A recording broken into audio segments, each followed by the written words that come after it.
السلام علیکم. پروګرام د ولستون سره تاسو قربا حبیب الله همدرد حاضر دی. مینوالو سلامونه، احترامات، نیک او سپیڅلې هیلې مې ومنئ. کتونکو څنګه چې تاسو ته معلومه ده چې ملاکنډ ډیویژن او خصوصا په سوات کې د 1315 ورځو راهیسې د کټ گاډو په حواله سره د های کورټ دغه فیصلې راتلو وروسته ولس د یو شمېر ستونزو سره مخ دی او خلک ډیر زیات پریشان دي، ځکه چې دا یو نه ختمېدونکې پریشانی ده او خصوصا چې کومه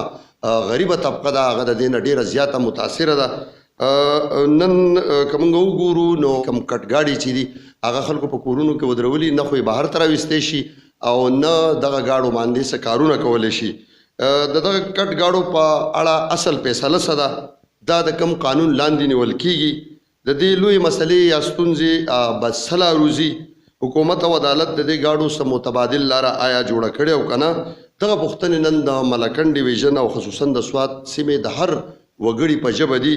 او د دغه پوښتنو د ځوابي کولو دپاره موږ نن خپل سټوډیو ته یو ډیر دروند شخصیت، یو لوی کارپوه راغوښتی. نو د ټولو نه اول به زه غواړم چې د دغه خپل دروند میلمه تاسو سره تعارف وکړم. دغه دروند میلمه زمونږ همایون خان اډوکیټ دی چې د سوات چوپریال سیمې سره د دوی تعلق دی. نوموړی هیومن رایټس اکټیویسټ دی او د په مختلفو بیلابیلو ملکونو کې چې پکې امریکا، انګلینډ، جرمني، هالینډ او نور داسې هیوادونه شامل دي، هلته یې د پاکستان په نره نمایندګي کړې او اوس هم بغیر څه د لالچه د انساني او ولسي خدماتو دپاره په منډه ترړه باندې وي هر وخت. د دې سره سره نوموړی د عوامي لا فورم مشر هم دی او د 13-14 کالو نه د وکالت د پیشې سره چې دی هغې وابسته دي. دغه خدمات دي. د ټولو نه اول موږ خپل دغه دروند میلمه همایون خان صاحب تاسو ته په دې پروګرام کې هرکلی او په خیر رالی وایو. السلام علیکم حبیب الله صاحب، تاسو ډیر مشکور یم چې تاسو په یو ډیر اهم موضوع باندې زه خپل سټوډیو ته راوښتی یم. های کورټ چې کومه فیصله کړې ده په هغې خلک د ګډوډۍ ښکار دی. څوک وایي چې دا صرف د کټ ګاډو دپاره ده، څوک وایي چې نه په دې کې روغ ګاډي هم شامل دي. ولس ته دا مسله کلیر نه ده. که لږ تاسو جي په قانون ډېر ښه پوه یې ماشاءالله، نو لږ زموږ د ولس دغه ستونزه را سره حل کړئ او د دغه پوښتنې ځواب راته راکړئ چې دا های کورټ دا فیصله اصل کې فیصله څه ده. جي حبیب الله صاحب، دا د های کورټ یوه فیصله ده چې په هغې کې ډېر شي کیسونه جمع شوي او هغه کیسونه چې دی نه های کورټ یو ځای کړو او په 28/9/2020 کې په دې باندې کمباین یو فیصله چې دی نه های کورټ وکړه او هغه فیصله چې دی نه هغې بیا په 24/11/2020 کې ډي پی او سوات چې دی نه هغه ټول ایس ډي پی اوس ته او ټول پولیس افیسران چې دي نه هغو ته یو لیټر وکړو چې تاسو دا کم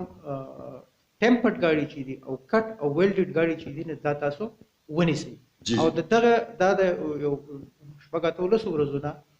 په سوات کې ټول کم کټ ګاډي چې دي نه هغه په روډ باندې نشته او کوم راځي نه هغو چې دی نه پولیس یې نیسي. اوس دا فیصله چې کومه ده نو په دې کې ډېر خلک په دې یو دغه کې کشمکش کې دي چې آیا په دې کې دا کټ ګاډو نه په دې کې دا ټمپرډ ګاډي چې اساسي ټمپرډ دی دغه ګاډي د دې های کورټ د فیصلې نه مراد دی او کنه په دې کې چې کم باډي یا فریم چې د ګاډو کم کټ دی هغه ګاډي هم په دې کې مراد دی. نو حبیب الله صاحب، دغه فیصله چې کومه ده زما سره شته جي په دې کې دا فیصله کوم په دې خبرو کې موږ پریوځو چې بھئی دا په باډي د کم ګاډي کټ ته یا فریم کم باډي ګاډي کټ ته او یا چیسس ټمپرډ دی. نو کو په دې خبرو کې موږ ننوځو نو دا خبره چې ده نو د های کورټ ته اډر کو موږ وګورو نو دی وایي چې د کیټګریز اف د ویکلز ټمپرډ آر لیسټډ بلو. دی د ویکل ټمپرینګ وایي. نو ویکل ټمپرینګ کې بیا ټوټل ګاډي راځي، ټوټل ګاډي پکې هم امانت یې موږ اخیستی شو او صرف د چیسس ته ټمپرینګ د امانت یې هم موږ اخیستی شو. خو حبیب الله صاحب په دې کې سپیسیفیکلی لیکلي په 6 نمبر د دې چې کوم دغه دی پای کې لیکلي چې کټ اینډ ویلډډ. خو دا خبره چې ده نه دا په دې خبرو کې موږ له پرېوته ځکه نه پکار کو په دې خبرو کو موږ دا وایو نو د دې موږ د عدالت ته هم ریکویسټ کولی شو چې د دې خپل اډر چې دی انټرپریټیشن وکړي یا سپریم کورټ چې دی نه هم د دې اډر انټرپریټیشن کولی شي. سکریپ یا د کټ ګاډي چې دی د هغې قانوني حیثیت زموږ سره دلته څه دی؟ once a scrape is always a scrape. دا چې یو ګاډی سکریپ شو دی کټ شو دی په 2 پیسه کې کټ شو دی په 3 پیسه کې کټ شو دی ته بیا د یو قانون د لاندې ته بیا دی نشي راوځای کولی. او دا خبره چې دی نو زمونږ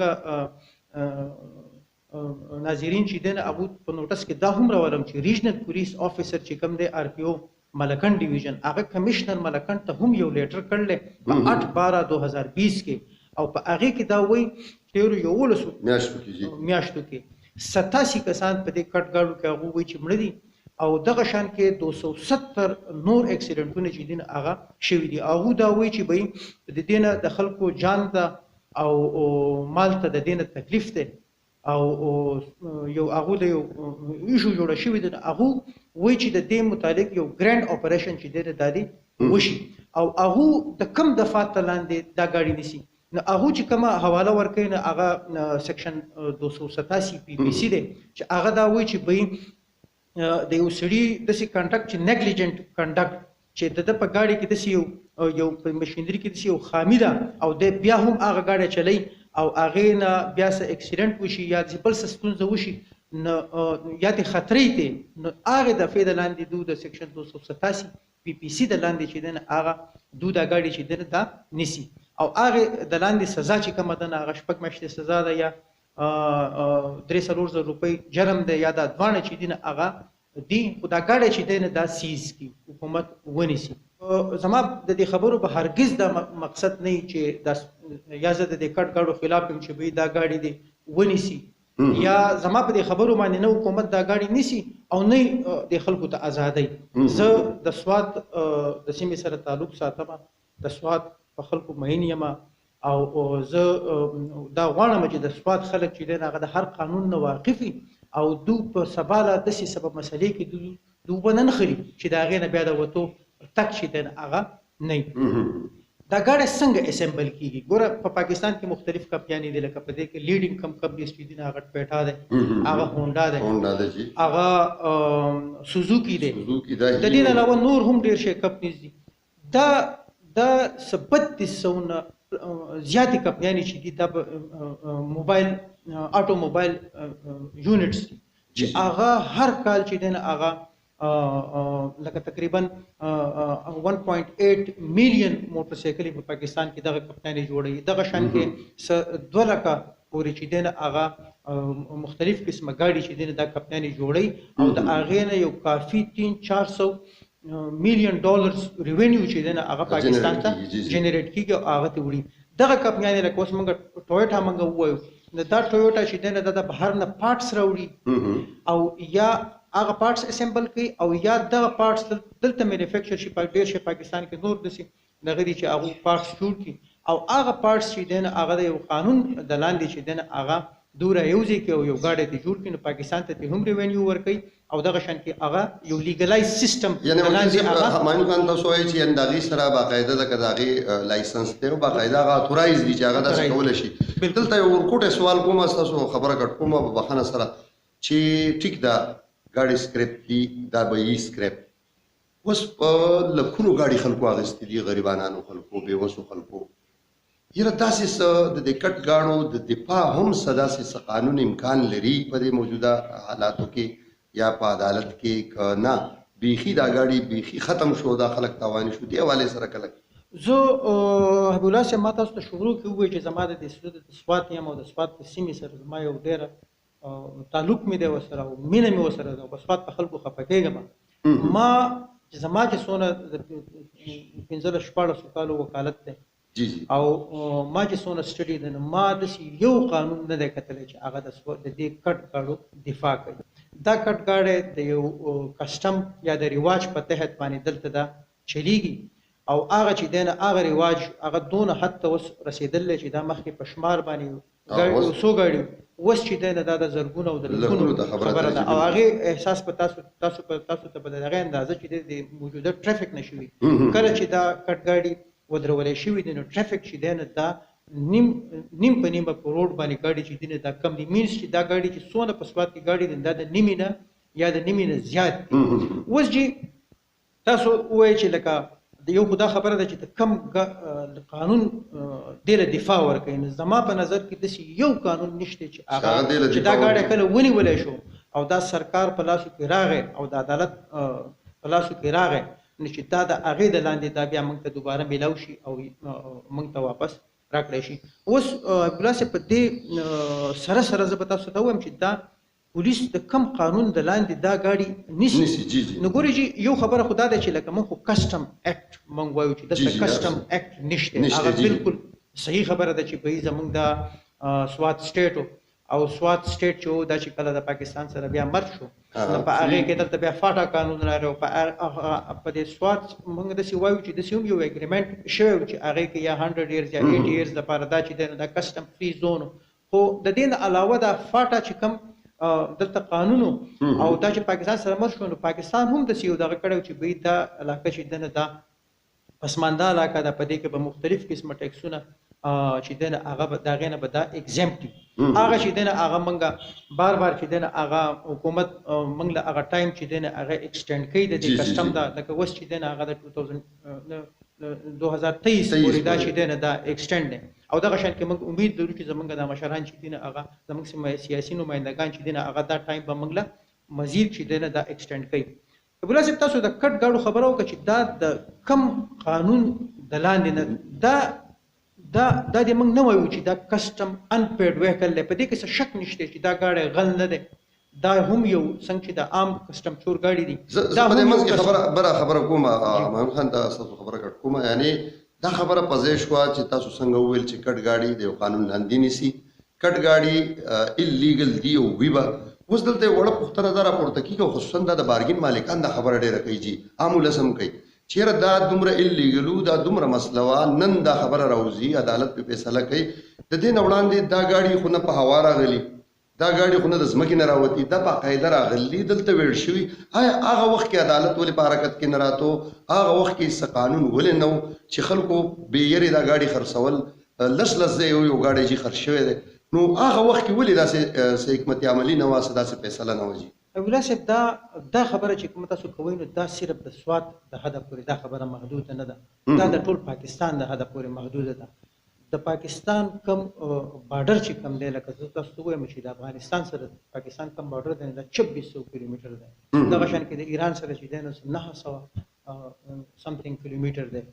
دا بارډر چې دی نه دا پورس بارډر دی. پورس بارډر مطلب دا دی چې په دې کې ځای په ځای چې دی نه دا نشي کنټرول کېدی دا بارډر. حکومت خپل ډېرې هلې ځلې کړي نو په دې کې تقریبا 1000 کیلومیټر چې دی په هغې باندې دو باړ لګول دی یا چې دی نه هغه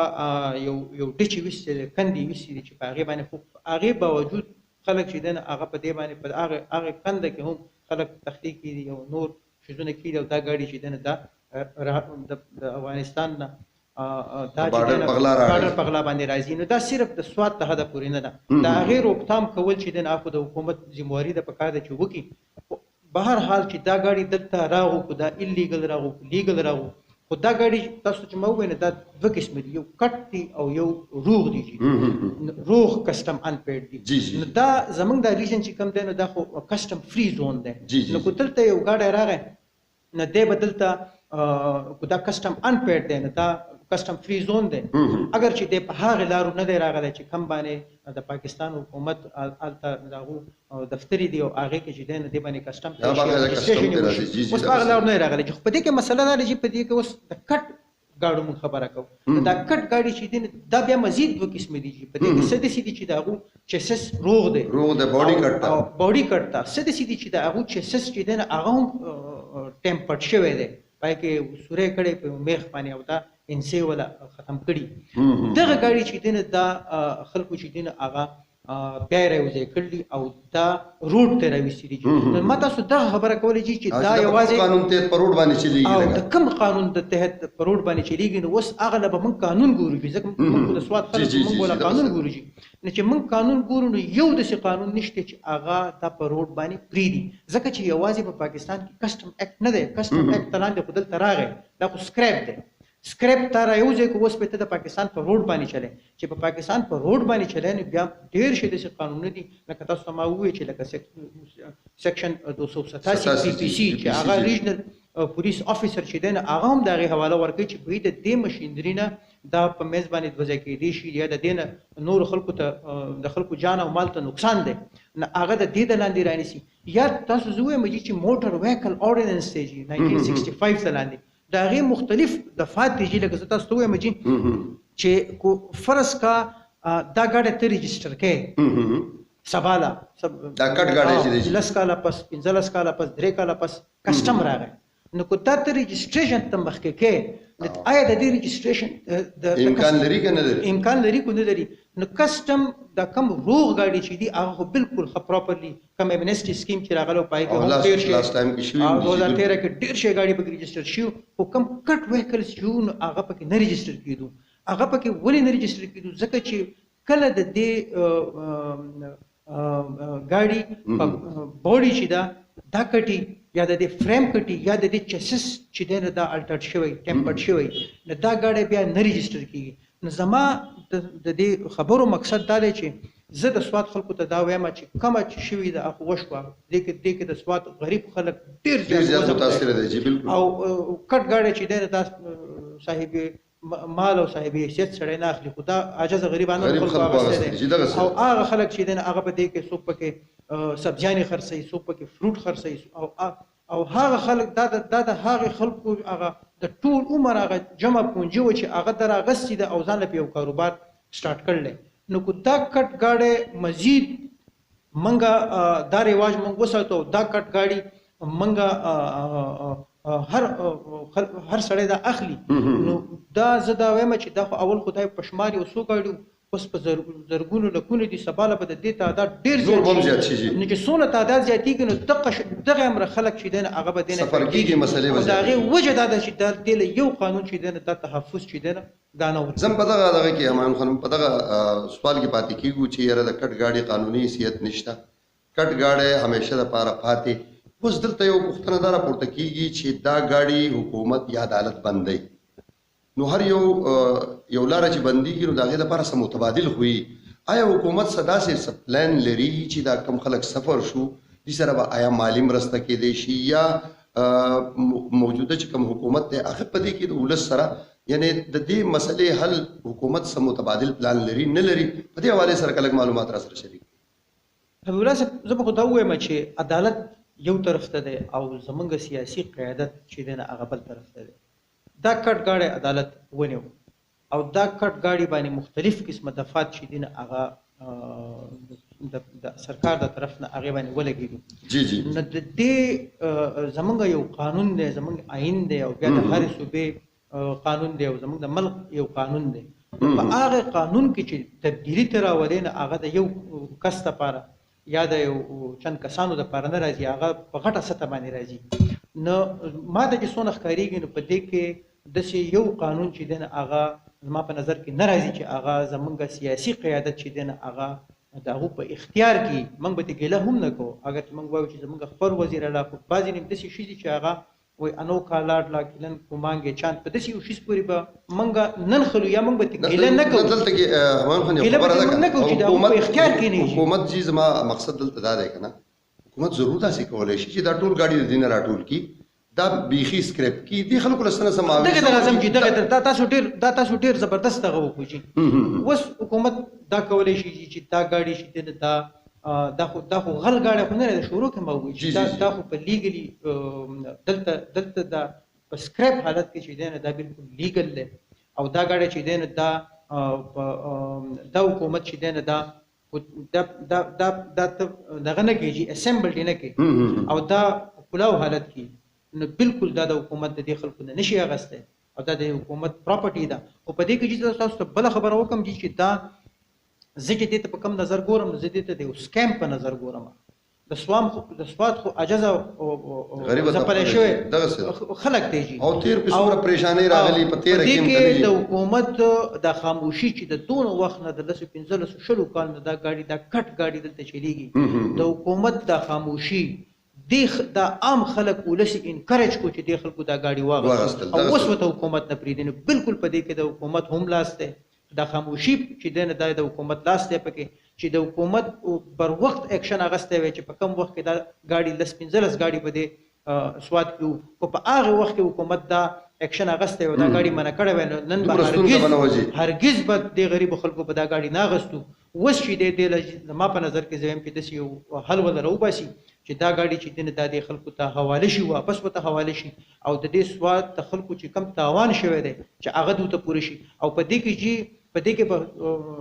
زپلکیږي په کې دا غریب خلک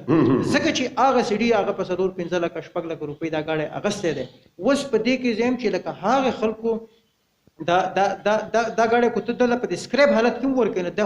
2 لک روپۍ نه کوي چې دې سړي دا گاډي په 6 لک روپۍ اغسته دي. نو د دې له هم یو طریقه جوړ شي چې دې سړي ته دا پیسې چې دي د اخرنه لاست بایر چې کم دی دته دا پیسې پوره شي، د 6 لک روپۍ پوره شي، ځکه دته څه ګناه ده. ټول یو رواج چلېدو یو او غټه خبره عجیب دي کې بلم نه کنه دا یو گاډي لس زخر شوی وس هغه نور خلکو خپل پیسې ټوله واغستې، هغه خو جو خرڅ کله مسله